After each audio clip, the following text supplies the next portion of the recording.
자, 반갑습니다. 예, 코딩형입니다. 자, 지난 시간까지 우리가 이제 if문하고 스위치문, 예, 조건문을 좀 봤는데요. 그거는 일단 1차적인 내용을 뭐 싱글 이제 if문하고 그리고 else문, 뭐 이런 else if문, else문 이렇게 봤고요. 스위치문도 마찬가지. 근데 오늘 할 거는요.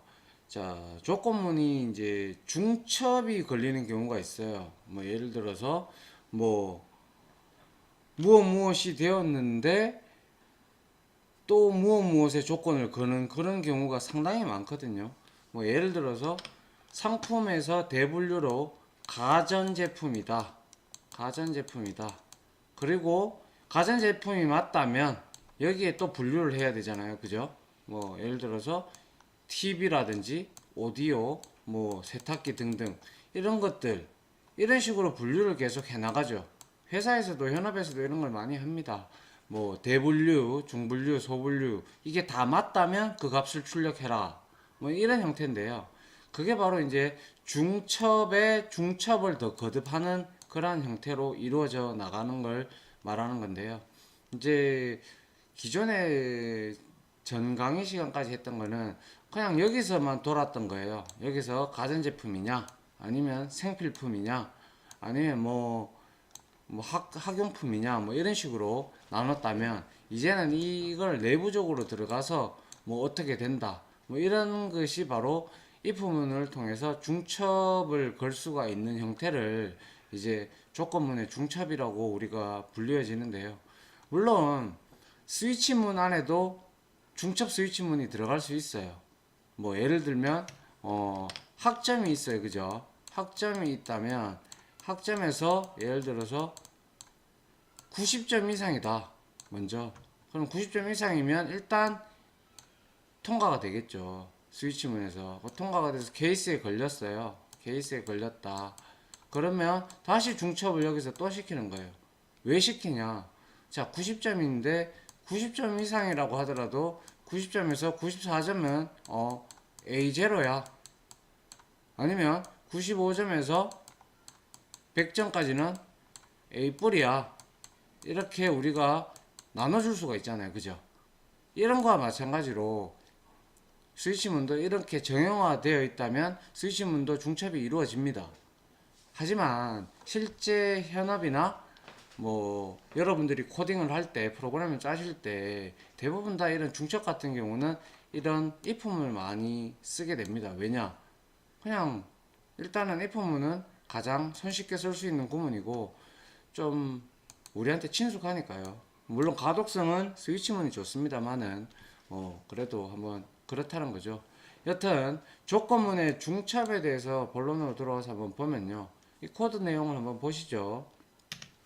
자, 일단 변수로 4바이트 인테저 타입의 넘의 초기화가 이루어졌네요. 그리고 자연수를 입력하세요 라고 해서 여기서 넘의 변수 값을 주소를 주면서 지금 받고 있는 형태입니다. 그래서 예를 들어서 내가 여기에 넘 값을 10으로 입력을 했다고 가정을 할게요. 그러면 어때요? 자, if 다음에 조건식이 들어왔어요. 그죠? 그래서 이 조건식의 여기 지금 if는 10일 거예요. 그럼 10이면 10% 2를 하게 되면 나누기가 아니죠. 퍼센트죠. 나머지 구하는 거예요. 그죠? 그러면 이 나머지는 0이 맞죠? 몫은 5고요. 그죠?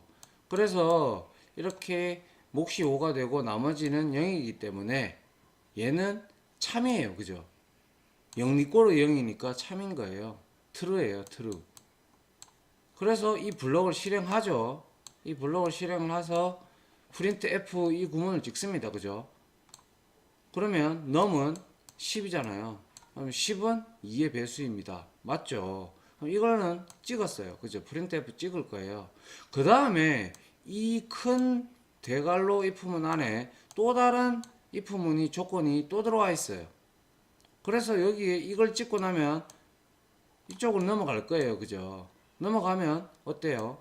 10% 3 하면 이게 1이 0인가요? 아니죠.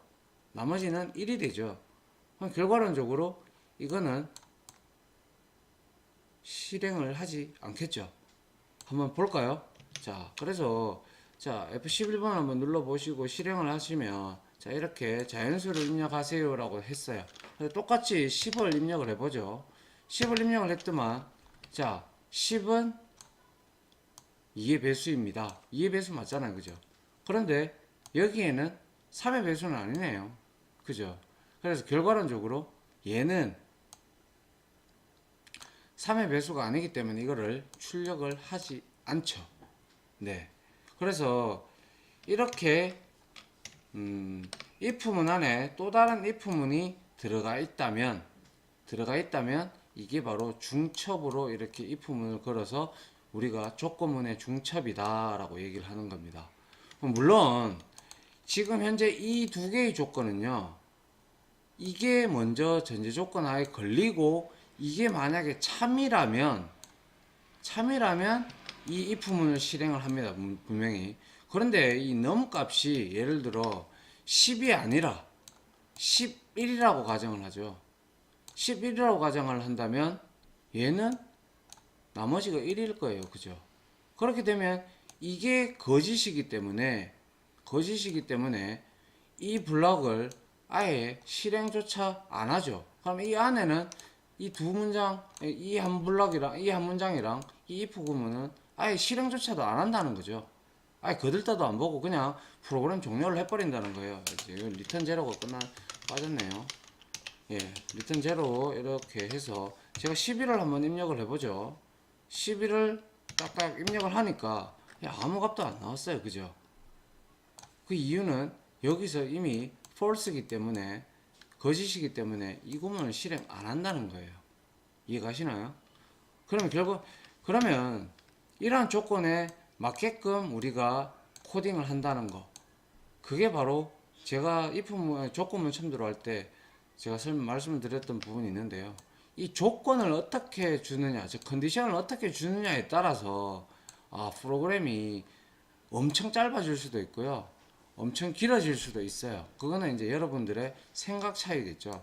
이렇게 산이 있으면 둘러가는 사람이 있다고 그랬고 바로 전공법으로 올라가는 사람이 있다고 그랬습니다.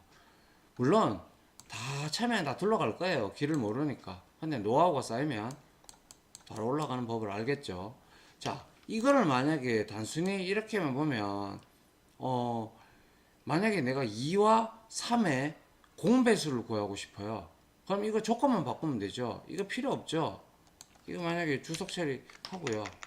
여기에서 내가 그냥 뭐 어떻게 2와 3의 공배수다. 그러면 2로 나누어서도 떨어지고 3으로 나눠서도 떨어져야 되죠. 그럼 이걸 그대로 복사를 합니다. 그죠?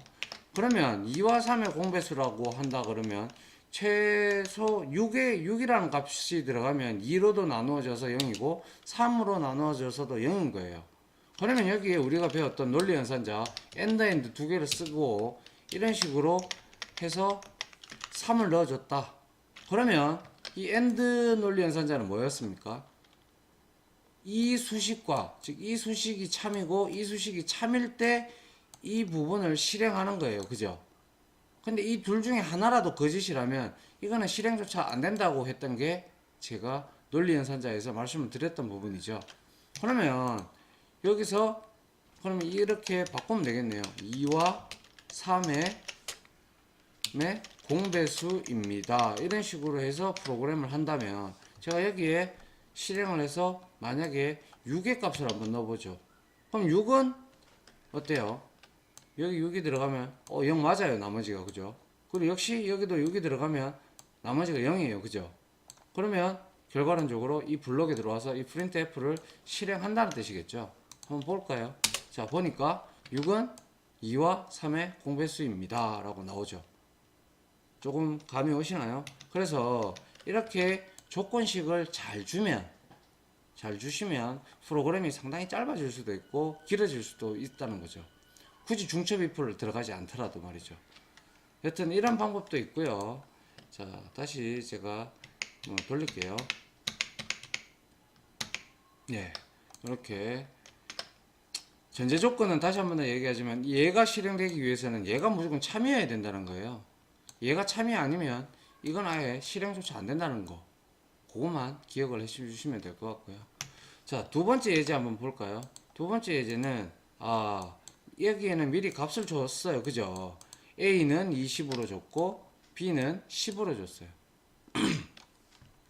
그래서 조건을 이제 프로그램을 실행을 해보면, 자, 여기서 printf에서 A는 무슨 값, B는 무슨 값이라고 찍고 있는데, 자, 어때요? 자, 이렇게 메모리가 있으면 스택에서 여기 두 가지의 변수가 있다면, 이거는 20이고 이거는 10일 거예요. 얘는 A고 얘는 B예요. 그죠? 그럴 때, 자, A는 20이에요. 참이네요. 그죠? 참이면 이 블록 실행합니다. 그죠?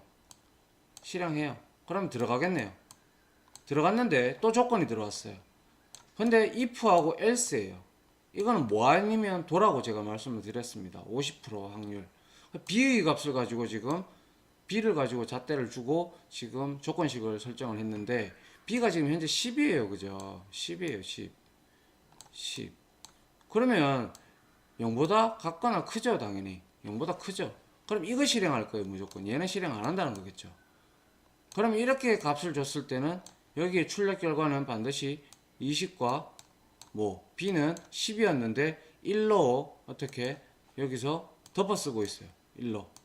그래서 여기에는 10이 없어지고 1이 들어가는 거겠죠. 그럼 출력을 하면 A는 20이 나오고 얘는 1이 나올 거예요. 한번 확인해 보죠. 자, F11을 눌러 보니까 역시 20이 나오고 1이 나왔어요. 여기서 20이니까 참이고, 그리고 여기서도 참이니까 B를 1로 바꾸고, 그래서 이거는 실행하지 않고 이렇게 찍었다 이거죠.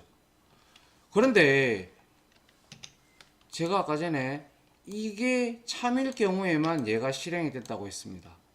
그러면 여기서 이게 참이 아니게끔 만들려고 하면 A가 10보다 적으면 돼요. 그죠?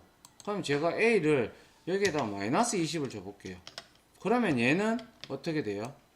실행조차도 안 한다는 거죠. 그럼 결과론적으로 여기에서 출력되는 값은 이 값밖에 안 될 거예요. 그럼 보죠. 보니까 역시 마이너스 20과 10이 출력이 됐어요. 왜? 이 값이 여기 들어갔어요. 비교를 하니까 아예 이거는 폴스가 돼버렸죠. 그래서 이거는 실행조차도 안 한다는 거죠. 그래서 그 값 그대로 가지고 들어온 거예요. 그래서 이렇게 출력이 된 거고, 예를 들어 반대가 아니죠. 예, 이게 20이고 A 값은 그대로 놔두고 그렇게 되면 이걸 실행할 거예요. 그러면 B 값을 제가 만약에 양수가 아니라 이거를 음수로 줘버리면 결과 값은 어떻게 나올까요? 네, 맞습니다. 당연히 A는 20보다 크니까 A는 20으로 찍을 테고요. 그런데 또다시 중첩 if에 걸려서 B 값을 비교하는데 아까는 10이었지만 지금은 마이너스 10이니까 이것은 폴스가 될 거죠. 그럼 뭐 아니면 도니까 else를 실행할 거예요. 그러면 결국에는 얘는 마이너스 10이 아니라 마이너스 1로 덮어 쓰게 되고 출력을 마이너스 1로 하게 될 겁니다. 한번 볼까요? 예, 보니까 역시 A는 20이 나오고 B는 마이너스 1이 나왔습니다. 예. 이게 바로 중첩 if문인데요. 무조건 외곽 조건이 무조건 참여해야 내부 조건이 실행이 된다는 겁니다. 이게 핵심 포인트입니다. 팩트입니다. 그것만 기억을 하시면 되고요. 이 원래 중첩 if문에 제가 그 블로그에 올려놓은 문제들이 있는데 중첩 if문을 쓰는 게 문제가 몇 개 있을 거예요. 그래서 제가 부랴부랴 여러분들이 문제 풀기 전에 이거를 강의를 올리고 있는 중입니다. 예, 그래서 혼돈이 없으시기 바라시고요. 중첩 if문에서의 가장 중요한 것은 내부 조건문, 외부 조건문이 있는데 외부 조건문이 반드시 참여해야 내부 조건문도 실행이 덩달아서 이루어진다라는 거. 얘가 참여해야 얘가 이루어진다는 거. 얘가 거짓이면, 얘가 폴스면 아예 내부 조건은 실행조차도 안 된다는 거죠. 이 개념이 추후에 이제 다음 시간부터 저희들이 반복문을 배우게 될 텐데요. 그 반복문에도 중첩 루프 반복문이 들어가요. 똑같이 그대로 적용이 되니까요. 요 개념을 여러분들이 좀 반복을 해서 숙달이 될 수 있도록 여러분들이 연습을 하시면 될 것 같아요. 제가 블로그에 올려놓은 그 문제를 어느 정도 푸시고 이해가 되시면 뭐 어느 정도 조건문은 숙달이 됐다 이렇게 보시면 될 거예요. 그리고 좀 다음 시간에는 이제 정말 제가 뭐 강의를 하다 보면 대부분 조건문까지는 잘 따라옵니다. 대부분. 왜냐? 이제 뭐 단순한 건 아니지만 복잡한 조건식도 많지만요. 일단 그렇게 어렵지가 않기 때문에 잘 따라오는데 반복문에서부터는 이제 굉장히 머리가 복잡해져요. 반복문과 조건문을 섞어서 막 쓰기 때문에 그렇게 돼버리면 진짜 소위 말해서 머리가 많이 아픕니다. 예. 그래서 포기하는 학생들을 많이 봅니다. 반복문부터 시작을 해서 그 뒤에 반복문을 배우고 나면 이제 메모리 주소 개념이 나오는 배열부터는 더더욱 힘들어집니다. 왜? 반복문을 모르면 배열하고 연동을 못해요. 그러니까 배열에 반복문을 사용을 못하게 되면 배열을 아주 효율적으로 이용을 할 수가 없게 됩니다. 그렇게 되면 이제 점점 어려워지니까 학생들이 계속 포기를 나가는 현상들을 제가 많이 봤습니다, 지금까지. 그러니까 포기하지 마시고 끝까지 꾸준히 반복을 하시면 반드시 좋은 결과가 있고요. 특히 이쪽 분야로 나가실 분들은 뭐 조건문이나 반복문은 아주 기본적인 내용입니다. 특히 C에서 제가 지금 이렇게 차근차근 가르쳐 드리는 이 내용들을 반드시 숙지하셔야 나중에 이제 객체 지향 언어를 나가든 MySQL 데이터베이스로 나가든 간에 좀 받아들이기가 어느 정도 수월해집니다. 명심하시고요. 아무튼 오늘도 강의 듣는다고 고생 많으셨고 여기까지 하겠습니다. 감사합니다. 수고하셨습니다.